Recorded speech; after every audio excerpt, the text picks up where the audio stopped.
Seja muito bem-vindo a mais um Arradcast, um podcast feito por artistas para artistas, onde discutimos sobre a arte, o universo e tudo mais.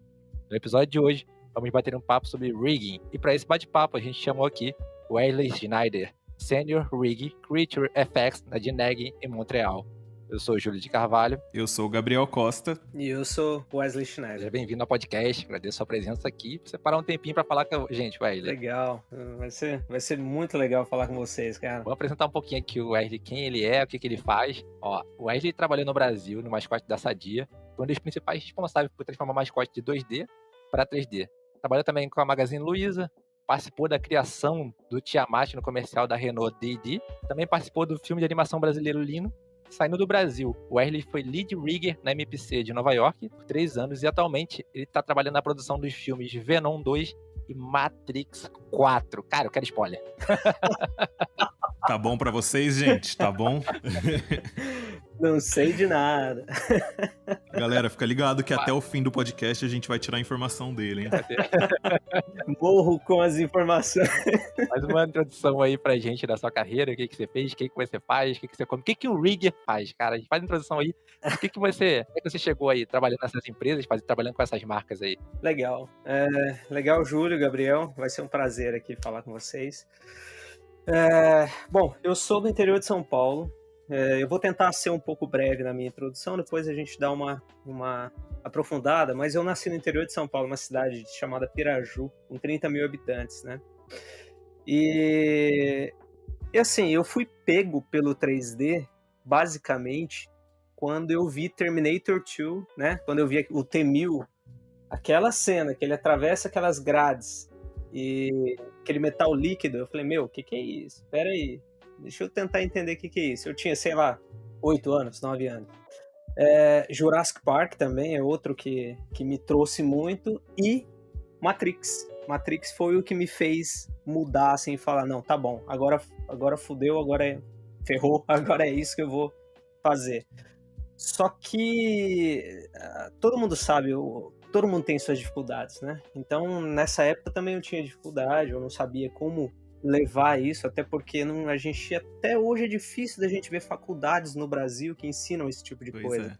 E naquela época, ainda mais morando no interior, sem internet, meu pai comprou um Pentium pra mim, era um Pentium 133 DX66, era um fantástico.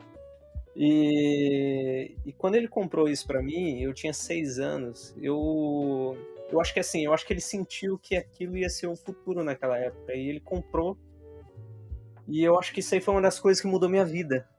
Claro, né, porque tem um computador, uma coisa, e você tem um mouse que você mexe uma coisinha na sua frente, você pode desenhar no Paintbrush. Isso aí foi fantástico pra mim. Mas olhando assim, numa longa escala, eu acabei caindo para ser professor aos 15 anos de Windows e Word, né? Então foi uma época bem interessante, porque eu já era micreiro. Pô, ganhei um computador com 6 anos, então eu comecei a virar micreiro. Mexer nas coisas, mexer no Paint, mexer no Word, Excel. E acabou que eu peguei a oportunidade com 15 anos de poder dar aula numa franquia lá no interior de Piraju. Aí ali eu tive alguns contatos com programação e com arte, né? Com animação, que era o Flash. Claro que vocês lembram do Micromedia Flash, né? E o Dreamweaver e o FrontPage. Vocês lembram desses? Vixe, eu não lembro, hein? Nossa, tá vendo só como a velhice chegou pra mim? Não tem jeito.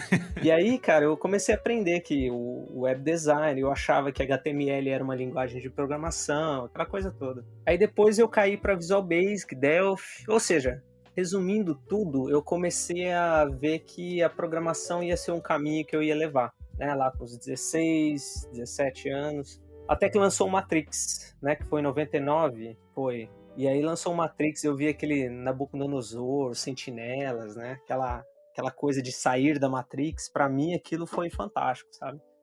Foi uma coisa assim que mudou meu jeito de pensar, o que eu queria fazer da vida. E aí eu comecei a falar, como é que eu vou caçar uma faculdade para fazer isso? Com 17 anos, a única coisa que a gente pensa é que faculdade que você vai fazer, né? E eu caçando, procurando, porque eu entendo que hoje em dia os problemas são diferentes. Hoje em dia a gente tem muita exposição à informação, Uhum. mas naquela época a exposição a essa informação era quase nula. Então o que a gente sabia sobre o que aquela profissão faz era nos livros que você lia, ou algo assim, sobre profissões. Até que eu caí em engenharia da computação. Fui para Londrina fazer engenharia da computação e passei o primeiro ano, aí no segundo ano eu comecei a ver, isso aqui não tem nada a ver. E eu achava, não sei o que estava na minha cabeça, que engenharia ia ser o canal. O que eu fiz? Até teve um caso muito legal, assim, que um dos professores lá olhou minha plaquinha, meu circuito, né, que eu fiz, e ele falou, você não tem jeito de engenheiro, você tem jeito de artista. Eu, como assim artista? Sua placa tá muito bonita aqui. E aí ele pegou e me deu um livro de 3D Max, cara. 3D Max, eu não sabia que era isso. Aí eu comecei a debulhar aquele livro de 3D Max. E eu olhei pra ele e falei, olha, depois de uns 3, 4 meses, é isso que eu vou seguir. Achei o software que eu tava procurando. Olha como eu digo que é uma sucessão de acontecimentos, né, que faz a gente levar a carreira que a gente está hoje. O computador que o pai deu quando você é pequeno, é esse livro que alguém que te deu um feedback muito importante, que para mim, assim, esse feedback de você tem jeito de artista, embora eu não sei o que isso significava, mas mudou o meu jeito de pensar nessa época. Aí depois eu larguei a faculdade por conta disso, para perseguir um sonho que eu não sabia o que era. E larguei a faculdade, fui atrás disso, comecei a estudar 3D Studio Max. Aí até que eu achei algumas revistas, porque a gente estudava por revista, né? E uma delas veio uma versão do Maya 4. Olha esse software Maya, tem até uma capa no software aqui que é um pirotécnico mó da hora, cheio de efeitos de fogo, esse tipo de coisa. É isso que eu quero fazer, pelo menos é efeito. E aí eu fui procurar alguns cursos em São Paulo, um moleque do interior procurando curso em São Paulo, já viu, né? Até que eu achei um curso lá na DRC, inclusive eu acho que muitos amigos fizeram isso, fiz muitos amigos lá nesse curso, fiz um curso de 2 semanas, cara. E aí foi o que me trouxe, assim, me deu uma clareada no que era o Maya.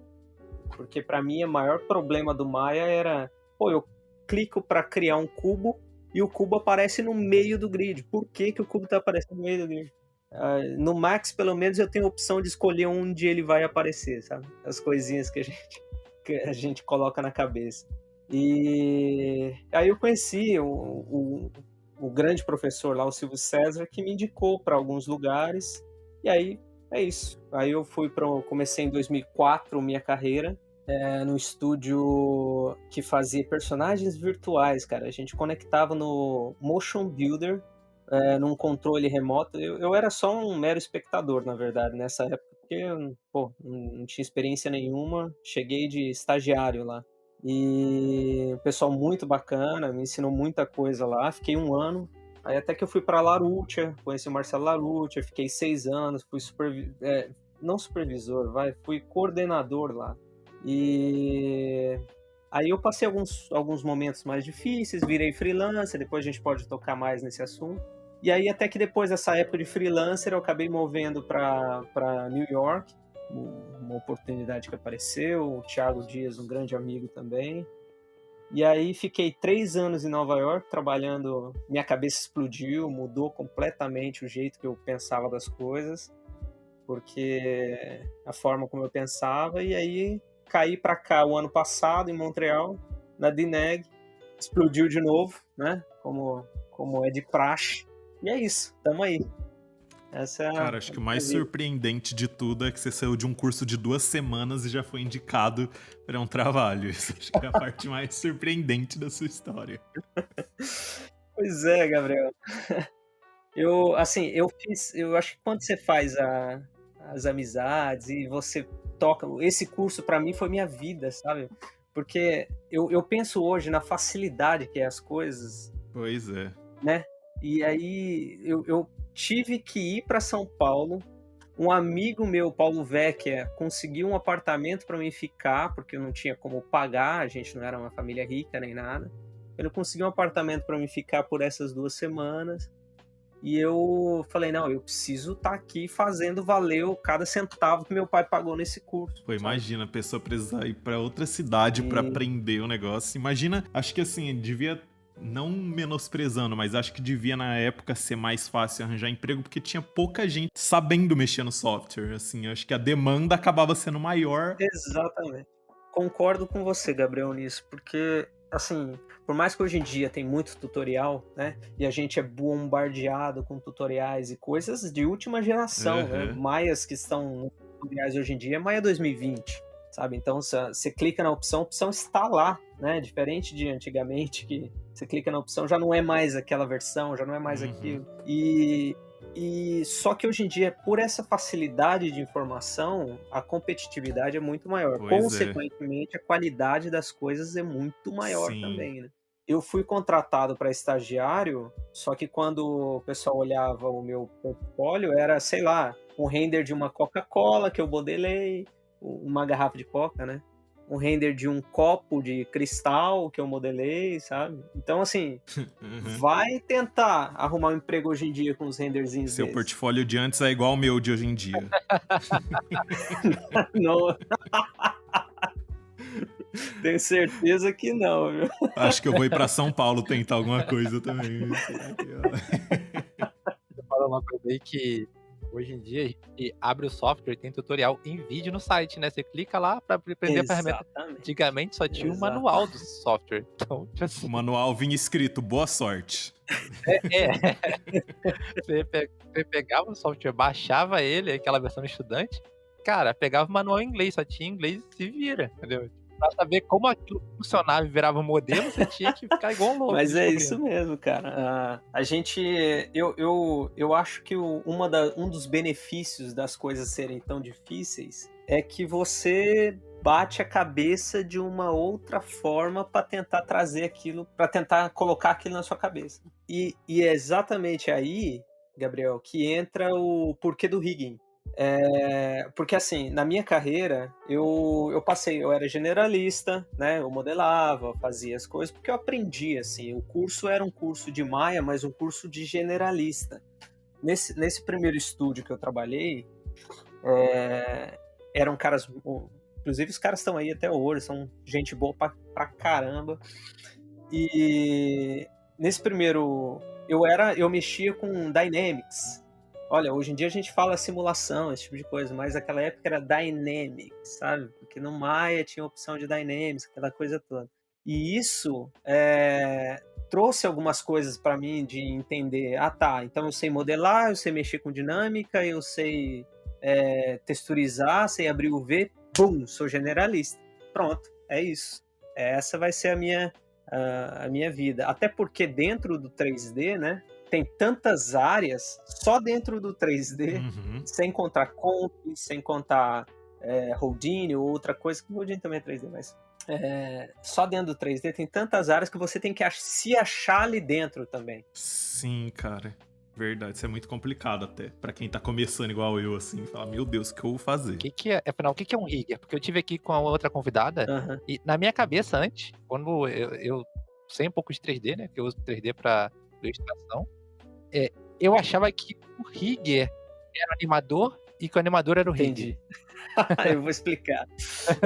Era uma coisa só que fazia, entendeu? E aí ela falou, não, o rigger é outra pessoa. Eu, caramba, como assim? É outra pessoa que faz? Porque ela falou que tem que saber programação. O que faz um rigger? Porque eu nem sabia que vocês sabiam programação. É uma coisa assim absurda. Pois então, tá. Eu gosto de uma analogia que eu sempre faço e eu gosto de usar ela para qualquer pessoa. Assim, primeiro vocês sabem o quanto é difícil explicar para as pessoas o que um animador faz, por exemplo. Né? Já começa por aí. Você anima a festa, aquela coisa que é clássica. Né?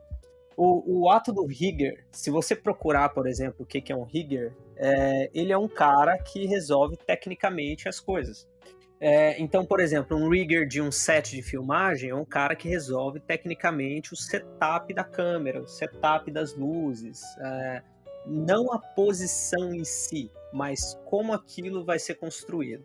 E das analogias que eu gosto de fazer é o seguinte: imagina um carro, então tá lá, o concept design foi lá e desenhou o carro bonito e tal, e o modelador, a contribuição dele é tirar aquele design, do concept design, do papel para a vida real, né? Então ele vai lá, vai fazer com fibra de carbono, com fibra de vidro, polir, fazer o que for para tirar aquele carro de lá, até sair o modelo que vai ser o modelo que vai ser replicado, aquela coisa toda. Depois dessa etapa, vai para o texturizador e aí entra também para o rigger. O rigger, nessa analogia, ele é um engenheiro que coloca o motor ali dentro. Então ele é o cara que vai checar se a parte elétrica do carro está funcionando, se a gasolina realmente é aquela gasolina, se o volante, o freio, o acelerador, se tá tudo prontinho. Ele tem que deixar aquele carro tinindo para que chegue o piloto, que no caso é o animador, e dá o show dele, entendeu? Então, olhando assim nessa larga escala, é exatamente isso. A gente coloca um motor ali dentro, a gente deixa tudo pronto para chegar o piloto, o Lewis Hamilton, ou qualquer animador foda, pegar aquele carro e saber exatamente o que aqueles botões vão fazer, aonde é que está o acelerador, onde é que está o freio. Muitas vezes o engenheiro precisa dar aquela aula pro animador para explicar como é que funciona, onde é que abre a porta, aquela coisa toda, e o animador vai lá e dá o show. Então, não adianta nada se o animador é um cara foda se ele tá trabalhando com fusquinha.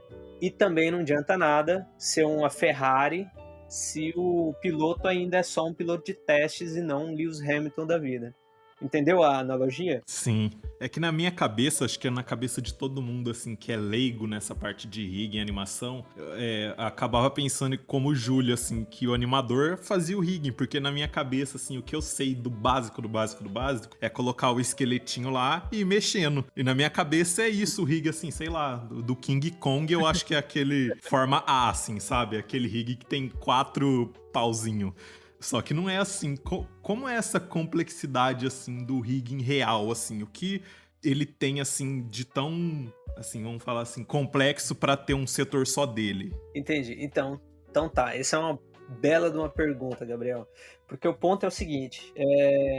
Quando a gente está fazendo um rigging para produção, aonde, vamos supor, na empresa X vai pegar 400 animadores, vão relar naquele brinquedo que você fez. Então, para que esses 400, para que a produção desses 400 animadores não pare, aquilo tem que ter uma consistência gigantesca, né? Então, uma consistência desde a hora que está criando a parte anatômica, a parte de kinematics do rigging, até a forma de publicar aquilo, quais são os controles que o animador prefere, aquele tipo de coisa. Então, a gente consegue fazer coisas simples com tudo. Então, a gente consegue fazer um rigging simples, a gente consegue fazer uma animação simples, um render simples, aquela coisa toda.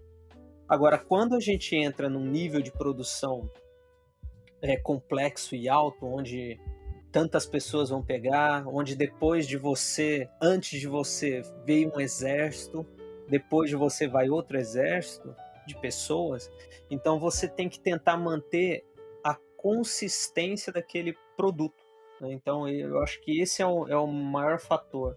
Então quando entra o trabalho do rigger, o que ele faz ele é um funil que mantém a consistência daquele produto, daquela funcionalidade, para que esses 400 animadores não quebrem com facilidade aquele produto. Então, já vi muitas coisas acontecerem de um rigging em produção não chegar onde os animadores querem, porque é pesado, porque não chega no shape do sorriso que eles querem, porque não chega no tipo de rosto ou na deformação que eles querem. E a animação, ela é uma coisa que ela vem de uma base do tradicional, né? Então, todas as referências que animadores usam, em sua maioria, é o que a Disney fez lá no passado, né? Então, os livros como Bíblia do Animador, lá que eles falam... até esqueci o nome desse livro também. Esse é um dos livros que ele introduz para todo mundo o que é overlapping, o que é anticipation, o que é o arco, esse tipo de coisa. Então, a tendência é que as animações caem por esse fluxo, porque é assim que foi ensinado.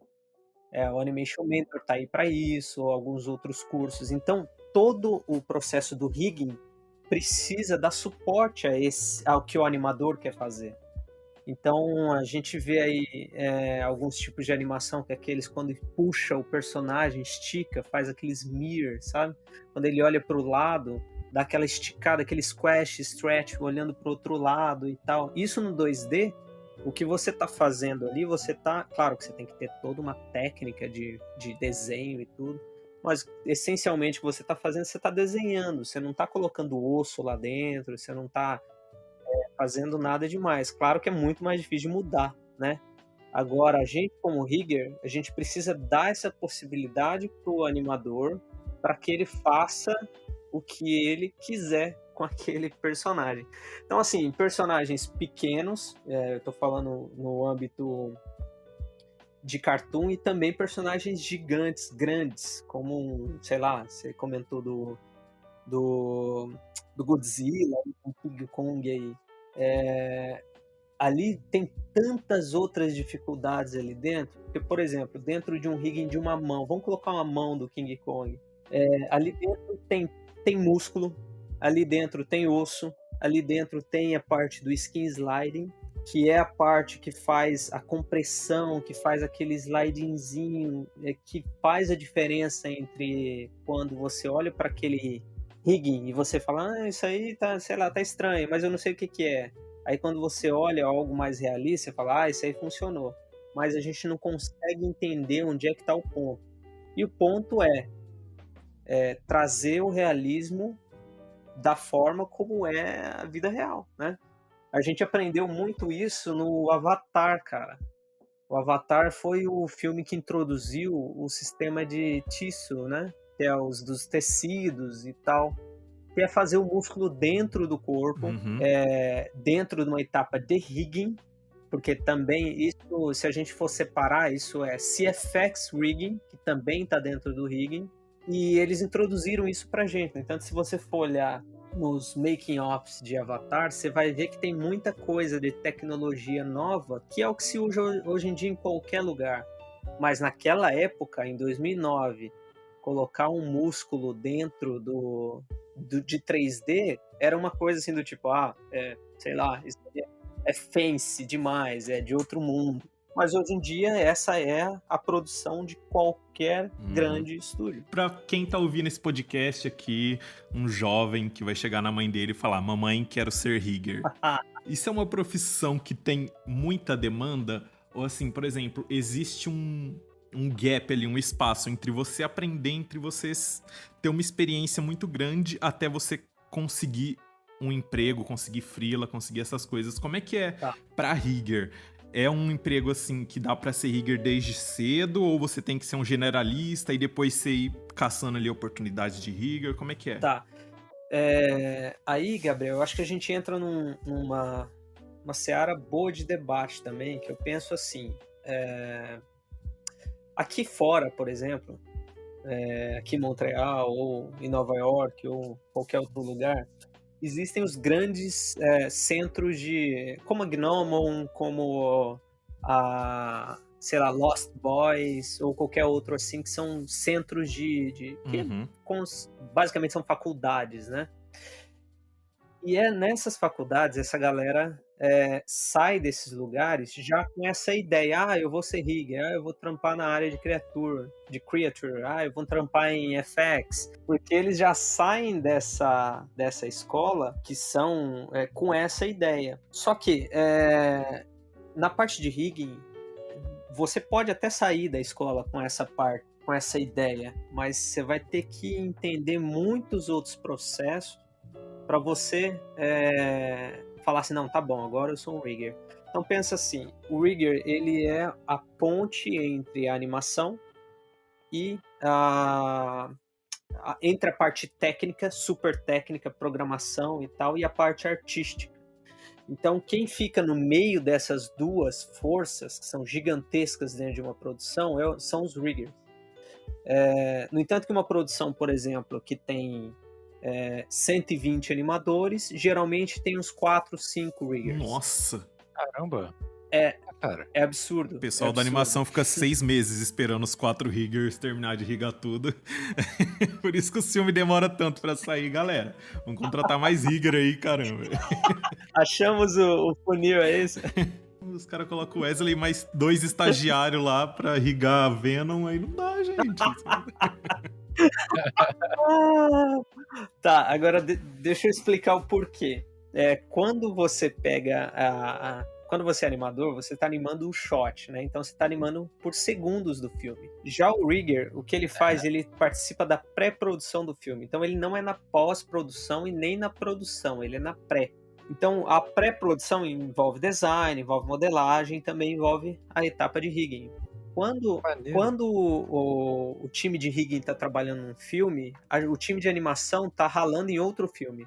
O time de animação já tá ralando um filme que tá pra acontecer, enquanto o time de comp já tem data pra estreia, sabe? Então, tem todo esse tipo de coisa. Então, quando ele vem pra gente, o que a gente vai fazer? A gente vai tratar de automatizar todo o processo de rigging. Porque o rigging não é uma etapa que você faz completamente manual. Você vai fazer manual se você for um cara que não se dá bem com programação, por exemplo. Porque é aí que entra a programação no time de rigging, na etapa de rigging. Então, por isso que a combinação perfeita para o cara ser um rigger ele precisa ser generalista, ele precisa entender do software e resolver problemas naquele software. Então essa eu acho que é o requisito mínimo. Se o cara não entende ou se o cara não quer saber sobre os problemas daquele software em si, seja Houdini, seja Blender, seja 3D Max, seja Maya, o cara não vai ter tanta capacidade para entender qual é o real trabalho do rigger. Porque nesse ponto ele vai achar que é só colocar ossos dentro do personagem e mandar para animação. Porque fazendo esse tipo de processo, tem milhares e milhares de auto-riggings por aí, que você simplesmente pode pegar, colocar e pronto. Esse é um trabalho. Agora, já o rigger dentro de uma produção, ele começa a desenvolver coisas como automatização de processos, entender como que aquele fluxo está vindo para ele, como é que ele vai dar um spread nesse fluxo de texturas, fluxo de combinação, o que a animação precisa, quais os controles principais faciais que a animação vai precisar, quais os shapes principais que a animação vai precisar, aonde que é os gargalos, como por exemplo, gargalo de rigging são as dobras, né? Tudo que é dobra do rigging são os gargalos, né? A gente precisa olhar, por exemplo, uma dobra de cotovelo, uma dobra de joelho, são esses detalhes, são esses pequenos detalhes que a gente começa a tratar. Então, quando a gente faz esse tipo de coisa, a gente começa a entender que o trabalho do rigger ele vai automatizar. Então, a partir do momento que começa a entrar um personagem, modelagem terminou um personagem, a gente pega esse personagem, coloca na maquininha de criar personagens que a gente fez, e depois dessa maquininha a gente exporta para quem precisa, entendeu? Só que o fato de se criar essa maquininha de fazer personagens, que é um trabalho árduo, que é um trabalho que exige muita programação e exige muito entendimento do porquê que aquele braço tá dobrando do lado errado. Por que aquele dedo ele simplesmente dobra com um vértice diferente do jeito que deveria. Ou coisas mais complexas, como por que a combinação de dois shapes faciais estão dando um terceiro shape que não é o shape que eu espero. Aí você fala, mas espera aí, isso aí é problema do Maya. Não, não é, o problema é seu, você tem que resolver isso. Então, na prática, sim, um rigger numa linha de produção, de grandes estúdios, assim, essas coisas, só com o software ele não consegue resolver todos os problemas dele. Ele precisa saber mais do que aquilo do software, precisa saber mais do que dominar o rigging do software. Precisa saber mais. Ah, entendi. Então, assim, é complicado, porque, por exemplo, pipeline.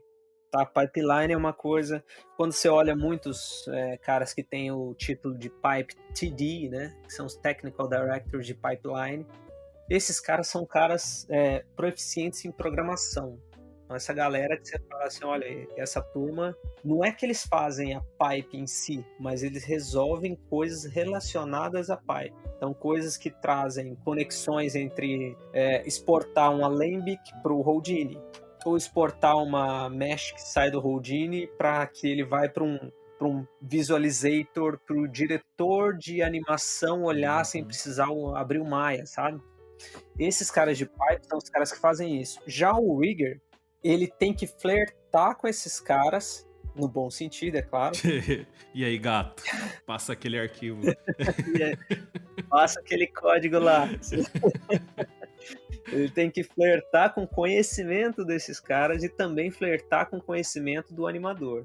Então, se o cara parte da base que ele é generalista, não estou falando generalistas de filmes no nível hardcore, tá?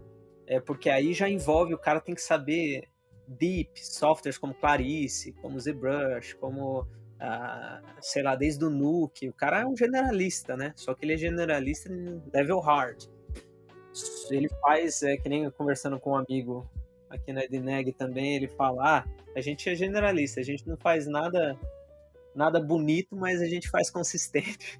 E assim, você tendo essa base generalista, e depois você partindo do princípio de que você precisa entender como a geometria é feita e entender como a animação é feita. Então tem 2 pontos aí. Eu já vi riggers que saíram da parte de modelagem e riggers que saíram de animação. Então são 2 mundos. Na verdade são 3, e riggers que saíram da programação. Cada um tem o seu estilo. Então, os caras que saem de modelagem, eles têm a tendência a fazer malhas melhores, deformações melhores, a tendência dos riggings serem mais anatomicamente corretos, aquela coisa toda. Porque ele é um cara que, se estudou anatomia, ele é um cara que foi por essa linha. Já os caras que são programadores, que foram para rigging, eles são caras que o rigging dele chega a ser um nível absurdo de complexo. Coisas como, por exemplo, temos wave deformer na língua do personagem. Caramba! Do caralho, isso, muito bom. E aí você tem os caras que saem de animação, que são os caras que fazem, que sabem, que não, eles vão falar assim, se esse personagem não tem nenhum grito com a boca, por que eu vou colocar um wave na língua? É o prático, é o cara prático. Entendeu? Ele vai colocar o que precisa e acabou. Que é o prático.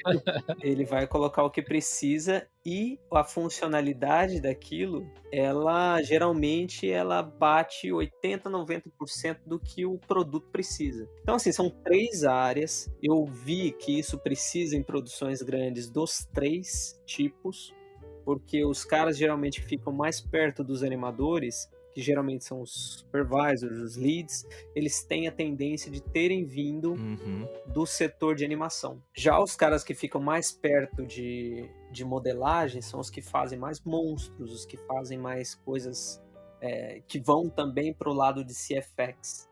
E os caras programadores são os caras que desenvolvem mais tools, que fazem mais...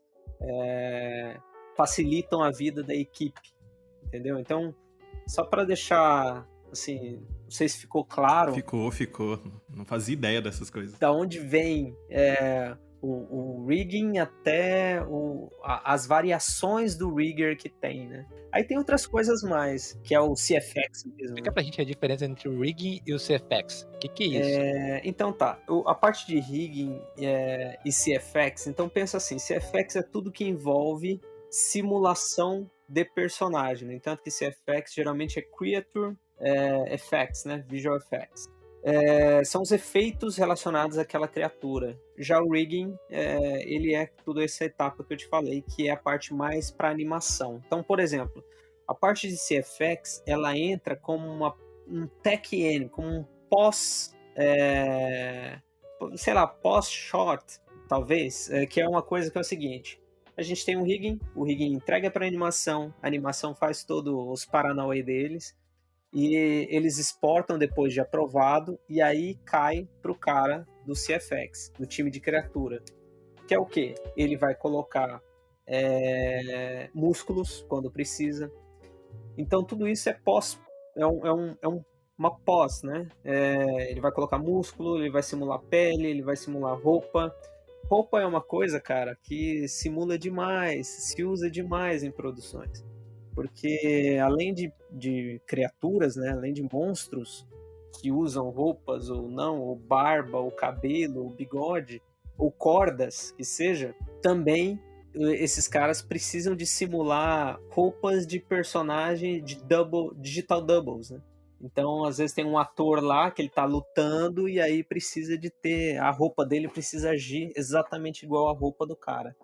Então, assim, a maioria dos CFX artists são caras especialistas em simulação de roupa. Uma coisa, vamos lá. Eu não sei se eu posso falar o nome do filme. Qual? Fala aí que eu tiro. É aquele filme que o cara recebe um simbionte alienígena. Ah, sei. Não, pode falar. Ah, tá. Aquele que luta contra o Homem-Aranha. E aí, aquela maneira do simbionte se mover. Aquilo é rigging ou aquilo é simulação?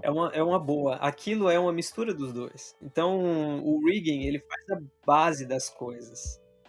Então, tudo quanto é coisa que é anamórfico, que não tem forma, né? Não tem shape, na maioria das vezes é feita uma base em rigging, e aí vai pro pessoal de Houdini, pra Lisier, pra turma toda, e aí ali eles fazem aquela mágica das coisas mais que parece dinâmica, entendeu? Mas eles precisam necessariamente dessa base do rigging. Nossa, tem rigging naquilo. Eu achava que era tipo pura simulação aquilo, Maneiro. sabe?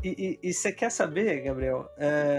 Principalmente faz sentido ter rigging aquilo, porque pensa o seguinte, numa linha de produção, o CG Supervisor ou o diretor de animação que seja, ele precisa passar alguma coisa naquela cena, né? Então ele precisa entender o que ele quer passar naquela cena. Para ele passar isso, ele não vai deixar isso na mão do pessoal que faz effects. Ele é responsável pela animação do filme. Ele é responsável por cada quadro ter que passar o que ele quer. Então, em dailies ou em esse tipo de coisa, eles tentam dar direção através de alguma coisa. E essa alguma coisa, nesses casos, são a base dos riggings, entendeu? Porque aí sim eles conseguem passar.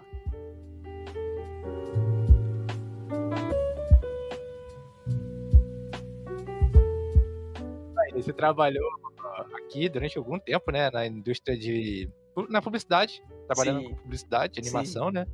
E trabalhou também com publicidade em Nova York, no NBC. Qual a diferença do workflow? Como é que é trabalhar no Brasil versus trabalhar lá nos Estados Unidos? Uma coisa que eu sempre gosto de falar, Júlio, o brasileiro ele é incrível. Obrigado. Pensa assim, a gente sai de uma faculdade sem saber o que vai fazer. Sim. A gente sai de uma faculdade tentando caçar emprego e muitas vezes a gente não consegue achar emprego naquilo que a gente quer. E a gente fez faculdade boa, né?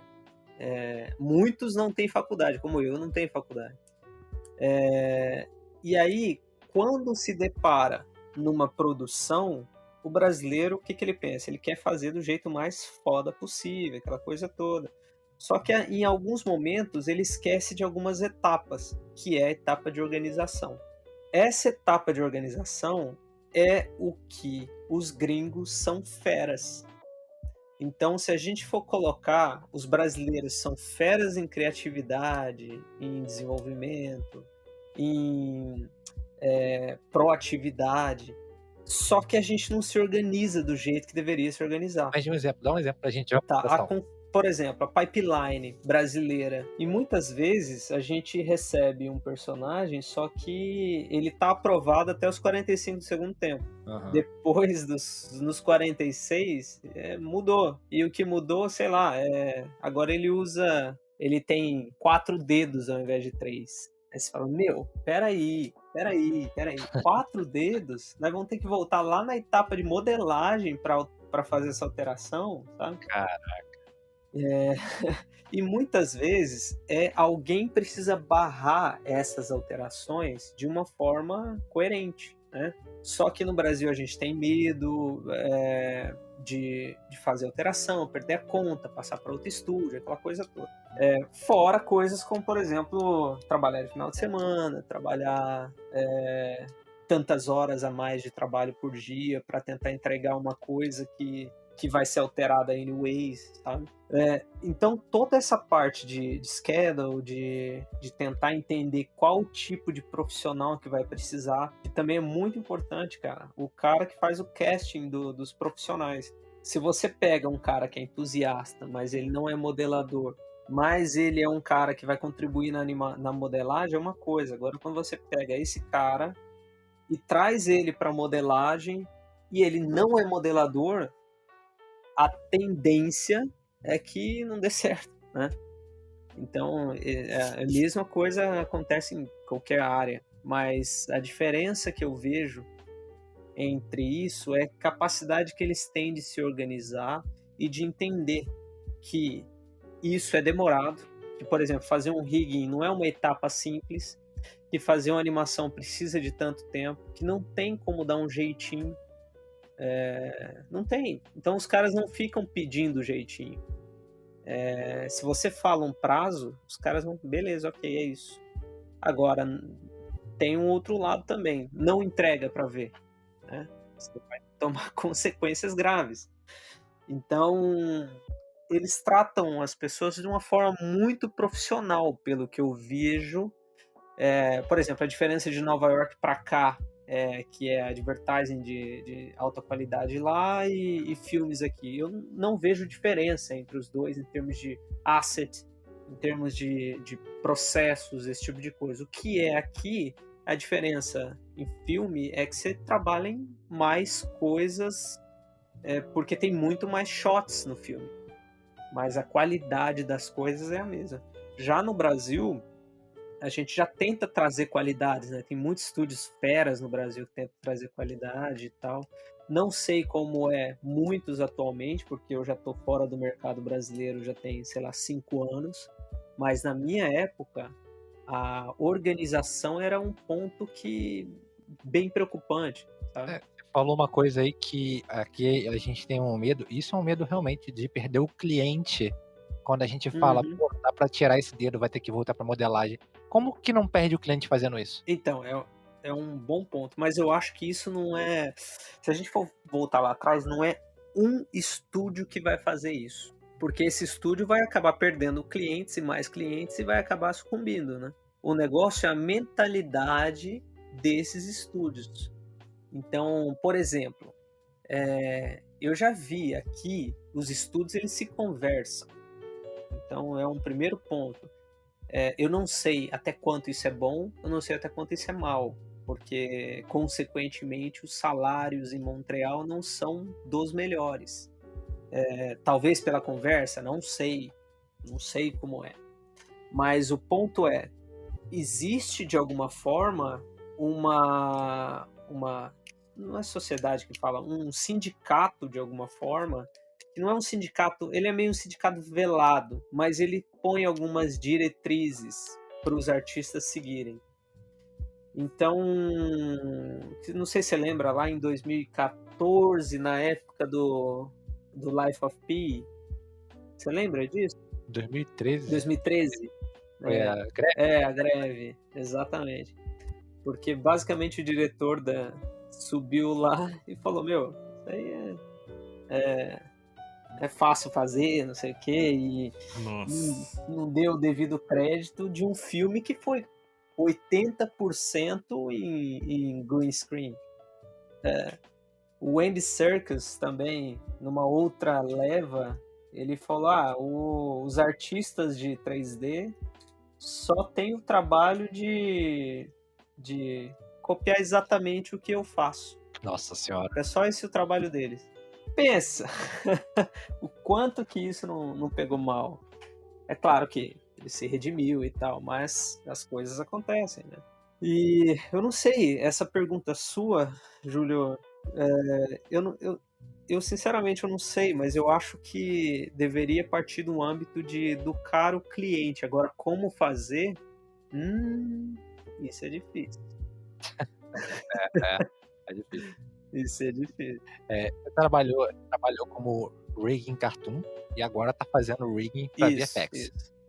São produtos finais completamente diferentes. E tem de diferente o que tem de igual nesse produto final, assim, na linha de produção, para você. Tá. Trabalhando. O que você usa que você já fez em cartoon? O que você não usa, teve que aprender de novo? Como é que Tá, são? eu acho que a parte de cartoon, ela é uma parte mais artística, tá? Então, ela é uma parte que ela envolve mais o seu feeling artístico como rigger. Você não resolve tantos problemas, claro que você resolve vários, mas você não resolve tantos problemas quanto no rigging for VFX, porque, por exemplo, um rigging para cartoon, o personagem tem, sei lá, 10 mil, 15 mil, 20 mil polígonos. Um personagem para VFX, ele tem 1 milhão, 2 milhões, 10 milhões de polígonos.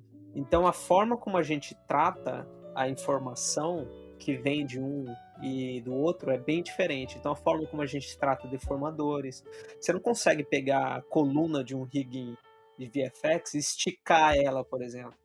Porque esse é um deformador que é pesado, na verdade não é um deformador, é um cálculo dentro da spine que é super pesada, que isso vai reverberar em cada um dos vértices que está ali na spine. E se a gente tem, sei lá, 1 milhão de vértices, é melhor você não mexer muito nesses vértices, sabe? Porque senão o Maya vai explodir. Já no rigging cartoon, a gente tem que se basear no que a Disney fez, no que a Pixar faz, no que esses outros estúdios fazem em termos de deformação, o olho estica, o olho puxa, o olho move da cabeça. É lindo isso, mas são coisas assim, você fala, peraí, qual é o momento que o olho vai esbugalhar ou ficar minúsculo desse jeito aí? Ou qual é o momento que eu vou poder pegar um braço e arrastar ele pro peito, sabe? Então, mas são coisas que é possível acontecer numa deformação cartoon, num tipo de rigging cartoon. Fora que no rigging cartoon você define, o que te define é a arte, né? São os desenhos. E no rigging for VFX, o que define principalmente é a anatomia, né? Então, se você está fazendo alguma coisa anatomicamente errada, meu amigo, não pode fazer o que você quiser. Tá anatomicamente errado, a gente como ser humano, a gente é especialista em anatomia sem saber. Vamos voltar lá atrás um pouco. Antes de você sair do Brasil, você foi patrocinado pela empresa que você saiu daqui, foi a MPC, né? Para sair daqui do país. Como é que foi todo esse processo? Compartilha pra gente o que você fez, como é que foi sair do país, com as suas filhas, sua esposa. Como é que é esse processo todo de sair daqui para morar fora? Por favor, ensina porque eu quero. Se puder, faz um passo a passo, um tutorial aí. Olha, Gabriel, Júlio, tem coisas que todo mundo fala, né? Que você precisa saber o inglês, né? Então tem coisas que todo mundo fala, que você precisa saber o inglês, você precisa saber no mínimo as coisas que aquele país exige e tal. Só que eu não sabia inglês quando eu saí. Meteu o migué. Pensa o seguinte, eu saí de São Paulo, porque foi uma outra decisão da minha vida, sair de São Paulo para ir para Goiânia em 2012, para estudar e para viver de freela online, porque até então a parte de rigging não se existia muito assim a profissão rigging no Brasil, era muito assim, o cara ali é animador também faz rigging e tal. Então assim, quando eu fui para lá em 2012, eu conheci pouquíssimos riggers que saíram do Brasil, quase nenhum. E eu falei, não, talvez eu vou tentar. E aí, assim, eu trabalhando como freelancer, muitas vezes você tem muito trabalho, às vezes você não tem, e se você acaba se perdendo em alguns momentos. Então, teve momentos ali que eu me perdi. Cara, eu abri uma empresa de desenvolvimento de aplicativo.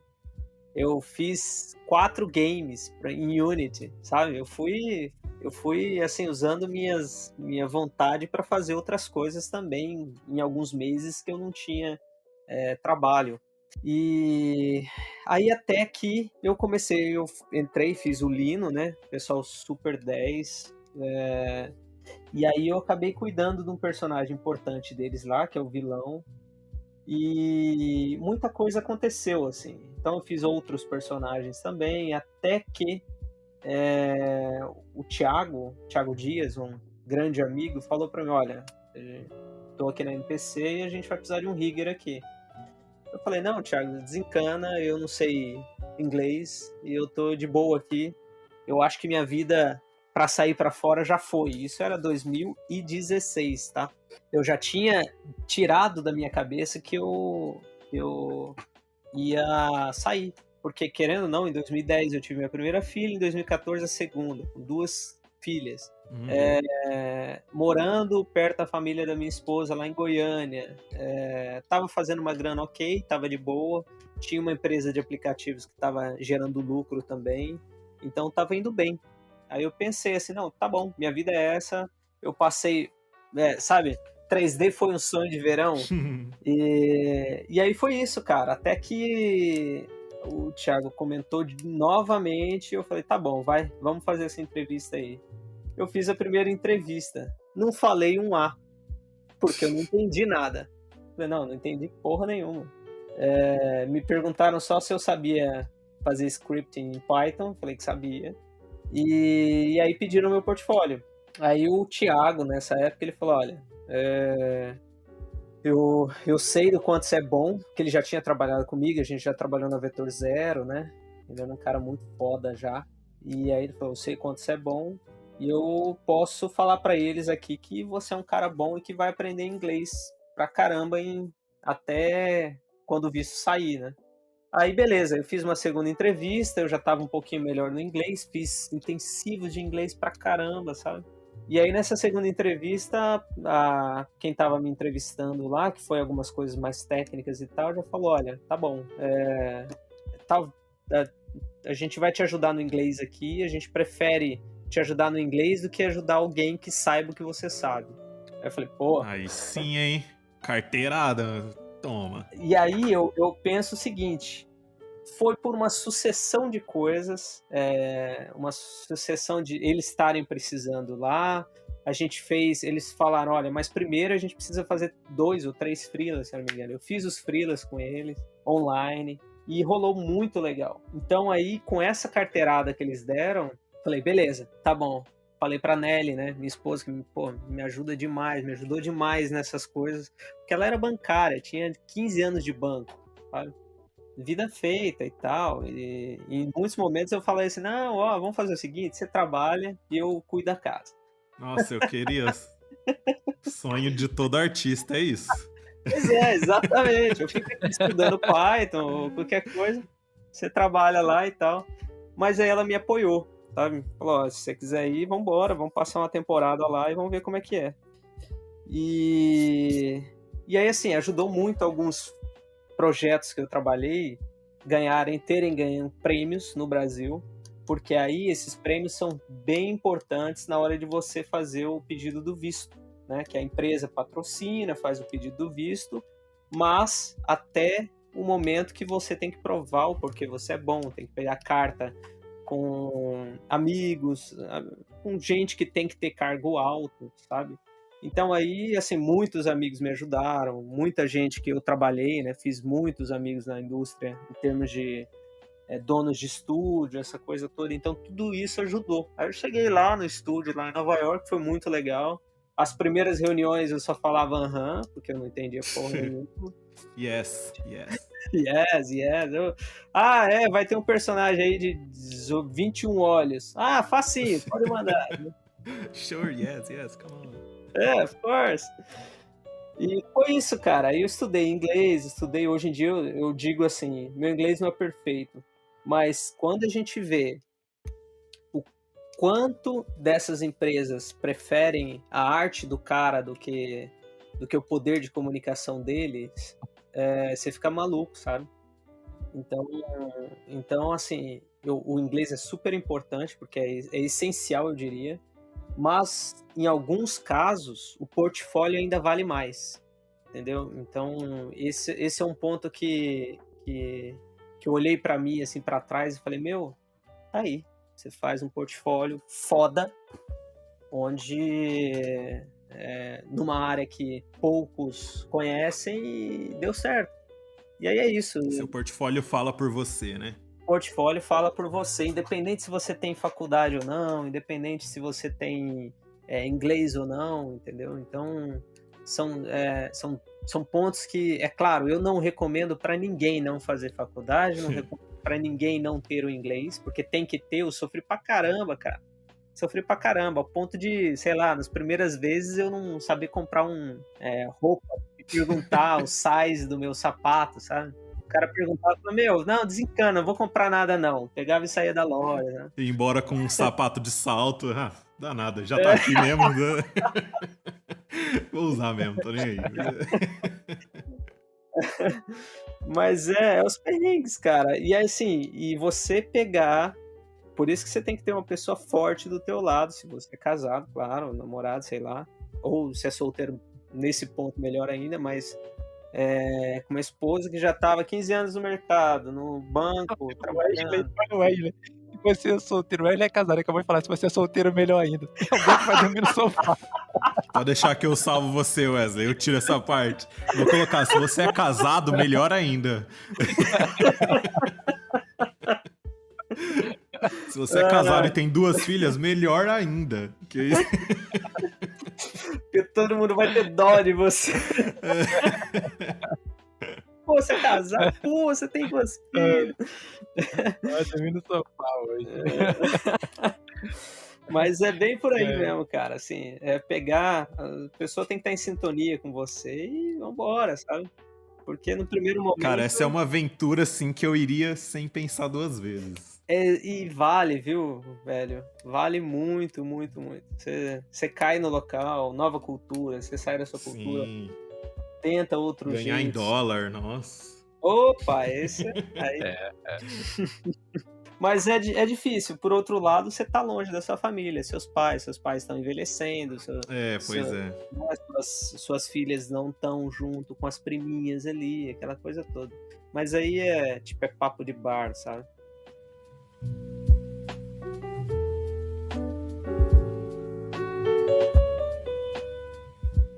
Wesley, a gente vai agora para a reta final do nosso podcast e eu vou mandar aquela pergunta que eu acho que você já ouviu o podcast, então acho que se você já se preparou, que é o Unhide Indica, que eu vou pedir para você indicar qualquer coisa, literalmente. Pode ser um filme, uma série, uma música, uma receita, qualquer coisa que você quiser. O que você indica pra gente?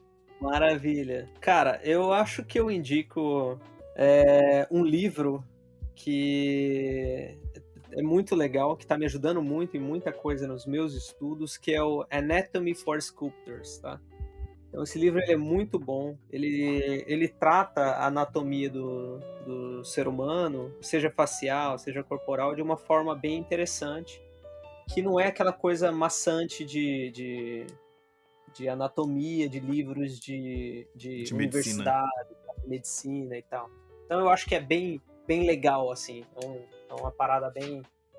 vale a pena. E uma outra coisa que eu indico que eu aprendi muito, tenha um caderninho do teu lado onde você anota as tasks que você tem que fazer naquele dia. Isso para mim mudou minha vida.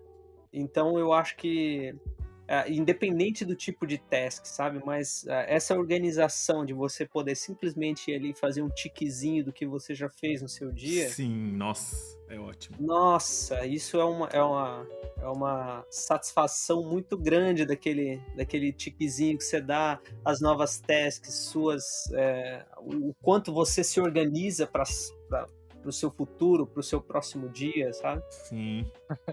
Acabei de marcar aqui no meu, ó, gravando o podcast.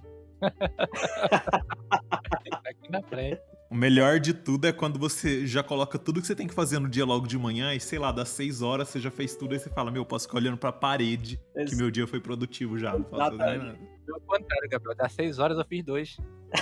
Ô, louco, aí se tiver só 2, você fez 100%. Tá vendo? Respondendo aqui pela primeira vez, qual o sentido da vida, do universo e tudo mais? Eita, sentido da vida, do universo e tudo mais. Eu acho que compreender pessoas. Cara, eu acho que relações interpessoais é o que move, tá?